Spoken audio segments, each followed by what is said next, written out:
मीनू बाहर निकल।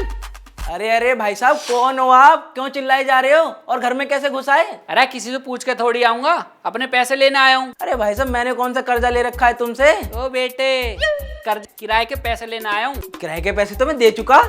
किसे दे चुका? अरे यार, मकान मालिक को, और किसको? अरे मुझे तो कोई किराया ना मिला। मैं आपको क्यों दूंगा किराया? मैं तो देख ही पहली बार रहा हूँ आपको। अरे देख तो मैं भी तेरा सड़ा समूह पहली बार रहा हूँ। कहाँ है मीनू? निकाल वहाँ बाहर। भी भाई साहब, आप कुछ भी बोलोगे मैं मान लूंगा। 6 महीने का 10,000 के हिसाब से एडवांस भी दे चुका हूँ और 1 लाख रुपए डिपॉजिट भी दिया है मैंने मीनू जी को। इतनी बड़ी कोठी 10,000 रुपए महीने पे? तू कहीं का धन्ना सेठ है जो इतने पैसे देते टाइम तूने कागज भी चेक ना करे? अजी कद्दू कागज देखेगा कोई? इतनी बड़ी कोठी इतने सस्ते में मिल रही है। मैंने तो उसे 2 फोटो और 1 आधार कार्ड की कॉपी दी, उसने मुझे चाबी दे दी, बात खत्म। अरे ऐसे कैसे बात खत्म हो जाएगी खसम? अभी तो बात शुरू हुई है। हाँ तो ठीक है भाई साहब, अब मीनू जी से बात कर लेना, मुझे ऑफिस के लिए लेट हो रहा है, मैं जा रहा हूँ। अरे चुपचाप खड़ा रहा। जानती ना लीलू से पंगा लिया उसने। लीलू मैनेजर है? मैं मैनेजर?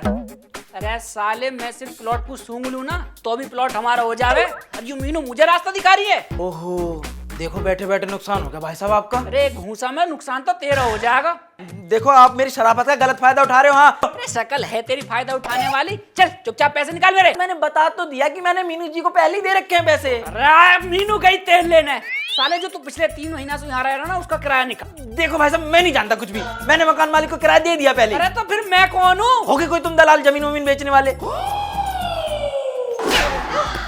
कराऊं तुझसे बदतमीजी? जान तो ना है किससे बात कर रहा है तू? साले, तेरे बाप का घर है जो ऐसे खड़ा होकर बात कर रहा है मुझसे? आपको कितनी बार बता चुका हूँ कि मैंने एडवांस किराया मकान मालिक मीनू को दे चुका हूँ। अब वो कोई घपला करके भाग गई है तो इसमें मेरा क्या कसूर? अरे साले, थोड़ी सी तो अकल लगा लेता। यहाँ हरामखोरी थोड़ी चल रही है जो इतनी बड़ी कोठी तुझे मिट्टी के भाव मिल जाएगी। अरे भाई साहब, गलती हो गई मुझसे, माफ कर दो। ला रहा हूँ, पैसे दे रहा हूँ आपके। जा जल्दी लेके आ। दिमाग खराब कर दिया सुबह सुबह। हाँ भाई साहब, ये लो और निकालो मेरे 5,675 रुपए। अरे साले, तू अंदर से भांग पी के आया क्या? चुपचाप मेरे 30,000 रुपए निकाल। हाँ हाँ भाई साहब, आप अपने 30,000 काट लो, मेरे 5,675 रुपए मुझे दे। मैं क्यों दूंगा तुझे पैसे? अरे क्योंकि भाई साहब 35,675 रुपए इस घर की मरम्मत में खर्च हुए हैं। जब मैं आया था ना तो कुछ भी काम नहीं हो रखा था घर में, सारी दीवारें जड़ रही थी। अब इस खर्चे के पैसे कौन देगा बताना? और वो मीनू, वो पैखाने का लोटा और नल की टोटी भी उठा ले गई और उसी ने बोला था कि लीलू मैनेजर से हिसाब कर लेना। अब पकड़ो ये बिल और लाओ मेरे पैसे। अरे यार, अब हंस क्यों रहे हो भाई साहब आप? अरे मैं कितनी भी कोशिश कर लूं, यूं जमाना मुझे शरीफ ना रहने देता। शरीफ तो शरीफा बेच रहा है आजकल भाई साहब दुकान पे। हाँ, और तेरी दुकान अब मैं तोड़ूंगा। मेरी दुकान टूटी की? हाँ। अरे भाई साहब, आप कोई गुंडे वुंडे हो गए? जब देखो मारने पे तुल जाते हो। ना, प्रधानु नोएडा का। साले,